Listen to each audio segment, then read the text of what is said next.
as Bollywood's next it couple? Ahan Pandey and Aneet Padda. Next, is it?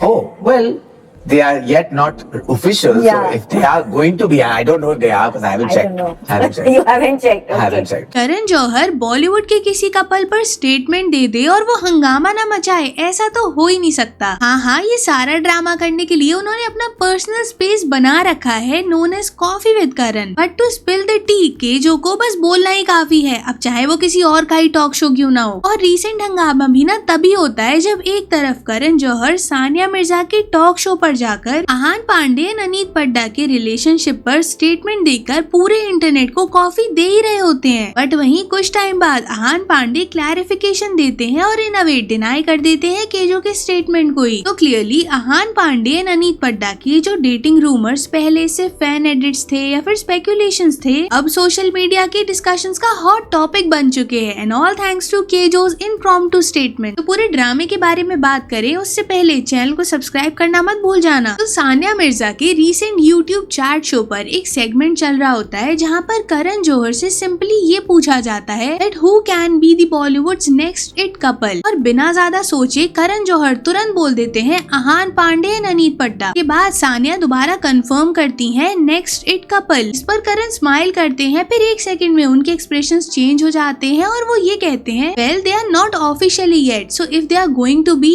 I don't know because I am sure. बस इतना कहना था KJo का और social media literally explode हो गया। Twitter पर, रेडिट पर, यूट्यूब पर, हर जगह लोगों का यही मानना था कि करण जौहर को कुछ तो पता है जो उन्होंने स्माइल के थ्रू बता दिया लोगों को, या फिर कहीं उनसे कॉफी गलती से तो स्पिल नहीं हो गई। अब ये भी डिनाई नहीं किया जा सकता कि लोग करण जौहर के स्टेटमेंट्स को काफी सीरियसली लेते हैं, क्योंकि वो काइंड ऑफ कंफर्मेशन होते हैं उनके बॉलीवुड के इनसाइड सर्कल में होने की वजह से, एंड वो कैजुअली बिना किसी रीजन के तो इतना बड़ा स्टेटमेंट नहीं देने वाले ना। तो करण जौहर के स्टेटमेंट ने गॉसिप को पूरा फ्यूल जरूर दे दिया था। अब ऑफ कोर्स स्टेटमेंट वायरल हुआ तो लोगों के भी मिक्स्ड रिएक्शंस आने लगे, which were kind of like एक सेक्शन का मानना था कि okay so they are confirmedly dating, क्योंकि करण जौहर ऐसे रैंडम गेस तो नहीं करेंगे। वाइल दूसरे सेक्शन का ये मानना था कि ये सिर्फ हाइप है, क्योंकि यशराज फिल्म्स का कॉन्ट्रैक्ट होता है, वो प्राइवेसी वगैरह को काफी इंश्योर करके रखते हैं और एक मिस्ट्री को क्रिएट करना पसंद करते हैं अपने ऑन स्क्रीन पेयर्स को लेकर, तो कुछ भी अज्यूम करना थोड़ी जल्दी हो जाएगी। अब सैयारा मूवी के अराउंड पहले से ही आहान और अनीत के फैन एडिट्स काफी ज्यादा बनने लग गए थे, एंड इसके बाद जब मूवी काफी बड़ी हिट हो गई एंड इन दोनों को ऑफनली साथ में स्पॉट किया गया था, इधर इन मॉल्स या फिर आउटसाइड मूवी थिएटर या फिर नॉर्मल आउटिंग्स पर भी, तो स्पेकुलेशंस काफी हाई थे कि दोनों रियल लाइफ में भी डेट कर रहे हैं, और शायद यही रीजन था कि दोनों की ऑन स्क्रीन केमिस्ट्री भी इतनी अच्छी थी। अब इंटरनेट पर गॉसिप कुछ ज्यादा ही बढ़ती है, उससे पहले आहान पांडे की साइड से क्लैरिफिकेशन आ गया था। तो उनका स्टेटमेंट वाज लाइक कि अनीत उनकी काफी अच्छी फ्रेंड है, और जो भी पूरा इंटरनेट सोचता है कि वो दोनों साथ में है तो ऐसा नहीं है। एंड आगे ऐड करते हुए ही वाज सेइंग कि chemistry isn't always romantic, it's about comfort, safety and being seen, and we have made each other feel that even though वो मेरी गर्लफ्रेंड नहीं है, but I will never had a bond like I have with Aneet. तो clearly यहाँ उन्होंने सारे speculations को deny कर दिया, लेकिन इसके बाद भी जो लोग इन दोनों को साथ में शिप करते हैं उन्हें अभी भी ऐसा लग रहा था कि ये तरीका है टू कवर अप, क्योंकि पहले भी हमने ऐसा देखा हुआ है। Well there was another section जिनका ये मानना था कि जरूरी नहीं है कि बॉन्डिंग हमेशा रोमांटिकली ही इन्वॉल्व हो तभी इतनी अच्छी क्यूरेट हो सकती है। हो सकता है दोनों काफी अच्छे फ्रेंड्स हो और इसी वजह से इतना अच्छा कंफर्ट जोन है दोनों के बीच में। बट एज यूजुअल बॉलीवुड के इन कपल्स को शिप करने वाले फैंस का एक पैटर्न आपने क्लियरली नोटिस किया होगा कि जितना वो लोग डिनाई करते हैं उतना ही पब्लिक में क्यूरियोसिटी बिल्ड होती है, और शायद ये कहीं से कहीं तक एक पीआर मूव भी लगता है लोगों को अब, which is another topic of discussion. But अगर हम आहान पांडे के पास्ट रिलेशनशिप्स के बारे में बात करें तो वो पहले भी काफी स्पॉटलाइट में रह चुके हैं, and specially his link up with Shruti Chauhan और इस मिजोरम से उनका एलिजेड ब्रेकअप भी काफी स्टोरीज में रहा है। नाउ ये सारी चीजें ज्यादा पब्लिक में तभी आ गई थी जब सैयारा मूवी रिलीज हुई और काफी हिट हो गई, जिसके बाद श्रुति की साइड से एक इमोशनल इंस्टाग्राम स्टोरी आई थी which she posted and said कि जिस बॉय ने बचपन से सपना देखा था काफी बड़ा बनने का, वो अभी उसने अचीव कर लिया है। तो ऑल इन ऑल यहाँ पर वो काफी लाउडली प्रेज कर रही रही थी आहान पांडे की सक्सेस को and she said that she loves him and she is proud of him. तो जब ये पोस्ट काफी ज्यादा वायरल हो गया था तब भी लोगों को ये लगने लगा था कि शायद दोनों एक दूसरे को डेट कर रहे हैं, बट इसके कुछ टाइम बाद ये रिपोर्ट्स आने लग गए थे कि उन्होंने ब्रेकअप कर लिया है बिकॉज एलिजेडली आहान को पसंद नहीं आ रहा था कि बार बार श्रुति उनके साथ जो उनके रोमांटिक एंगल है उसको इंटरनेट के थ्रू पॉइंट आउट करने का ट्राई कर रही थी। अब हालांकि ये सब रूमर्स ही हैं एंड इनफैक्ट ये तक एक पॉइंट पर बोला गया था कि उन्होंने चीट किया just for being in a relationship with Aneet Padda. Now ये पहली बार नहीं था, इससे पहले उनका मिस मिजोरम इंडिया 2023 के साथ भी नाम जुड़ चुका है। दोनों के इंटरनेट पर कुछ पुराने फोटोज सर्कुलेट हो चुके हैं और खाली ये दो नाम नहीं है बल्कि तारा सुतारिया, सुहाना खान के साथ भी लिंकअप हो चुका है। दोनों के कुछ पुराने फोटोज हैं, स्पेशली तारा के साथ वाला फोटो तो सैयारा के रिलीज के बाद काफी ज्यादा वायरल भी हो गया था। Now coming back to Karan Johar's statement and all the controversy which was created after that, तो अनीत की साइड से इन सारे रूमर्स पर ना कोई भी रिएक्शन नहीं आया था। बट पता है इसके बाद क्या होता है, अनएक्सपेक्टेडली अनीत का नाम क्रिकेटर अभिषेक शर्मा के साथ काफी ज्यादा लिंकअप किया जाने लगता है। I know it was very random क्योंकि काफी सारे कमेंट्स एक जैसे ही आ रहे थे जहाँ पर दे वर पॉइंटिंग आउट कि कैसे अभिषेक ने उनकी पिक्चर को लाइक किया है एंड एट एन इवेंट कैसे Abhishek and Aneet were talking to each other. But अगर आप क्रिकेटर अभिषेक शर्मा के बारे में बात करो तो रिपोर्टेडली वो किसी और इन्फ्लुएंसर के साथ है, उन्हें डेट कर रहे हैं। अब पता है इस ड्रामे का सबसे इंटरेस्टिंग पार्ट क्या है, इट्स इंडस्ट्री का insider angle. I mean Aahan Panday and Aneet Padda दोनों ही YRF के टैलेंट है, उनकी साइड से ही लॉन्च किए गए थे और YRF का एक अनरिटन रूल है जिसके बारे में काफी रिपोर्टेडली बात होती है कि वो एक्टर्स की डेटिंग लाइफ को काफी लो की रखते हैं, स्पेशली जब उनका करियर काफी फ्रेश हो, स्टार्टिंग फेज में हो वो। जिसकी वजह से ये स्पेकुलेशंस हो रहे हैं कि करण जौहर को धर्मा साइड से कुछ पता था एंड YRF चाह रहा था उसे लो प्रोफाइल रखना। बट फिर क्या, करण जौहर ने स्टेटमेंट दे दिया और सडनली सब कुछ उल्टा ही हो गया। तो एक नैरेटिव ना ये धर्मा वर्सेस YRF वाला भी चल रहा था जहाँ पर लोगों को लग रहा था कि केजो ने YRF के न्यू कमर्स की प्राइवेट टी को एक्सपोज कर दिया है। नाउ ऑफ कोर्स ये सारे स्पेकुलेशंस है बट बॉलीवुड के अराउंड ऐसी थ्योरीज हमेशा ही बिल्ड होती हैं जो काफी बार तो सच भी हो जाती हैं, तो इसीलिए इनके अराउंड ज्यादा डिस्कशंस भी होते हैं। तो ओवरऑल देखा जाए तो एक सिंगल स्टेटमेंट, सिंगल स्माइल और एक सिंगल क्लैरिफिकेशन ने फुल ब्लोन रूमर साइकिल को इनिशिएट कर दिया है। यहाँ कुछ लोगों का ये मानना है कि हमेशा एडमायरेशन, केमिस्ट्री और कंफर्ट को रोमांटिकली इन्वॉल्व होने से कनेक्ट किया जाए जरूरी नहीं है। वहीं कुछ लोगों का ये मानना है कि it's a Bollywood pattern to hide a relationship and build a mystery around it, ताकि ना सिर्फ उससे पर्सनल लेवल पर बेनिफिट मिले बल्कि प्रोफेशनली भी इससे काफी हेल्प मिलती ही है। बट यहाँ पर जो मैं एक पॉइंट हाईलाइट करना चाहती हूँ ना इज दैट कि शिप करते करते दो लोगों को कुछ लोग थोड़ा बाउंड्री को क्रॉस कर जाते हैं। मतलब जैसे आहान ने कल ये स्टेटमेंट दिया कि वो और अनीत डेट नहीं कर रहे हैं, बट इसके पहले जब उन्होंने अपने अपकमिंग प्रोजेक्ट की को स्टार शर्वरी का एक फोटो लाइक कर दिया था तो उसके बाद आप कमेंट्स देखो जरा, कैसे न सिर्फ उसे अब्यूज किया जा रहा है बल्कि क्या क्या नहीं बोला जा रहा। तो ये चीज ना थोड़ी सी टॉक्सिक एंड वियर्ड जरूर हो जाती है। कुछ लोगों को शिप करते करते इतना ज्यादा आगे बढ़ जाते हैं कि वो ये नहीं समझ पाते कि on screen end of screen में काफी ज्यादा डिफरेंस होता है। बाकी तो अब आप लोग बताना मुझे कि केजो की ये जो कॉफी स्पिल करने की आदत है, इसने अभी जो बवाल मचाया है उस पर आपका क्या ओपिनियन है। एंड यार don't forget to like and hype the video and subscribe to the channel and hit the bell icon for more such videos and thanks for watching.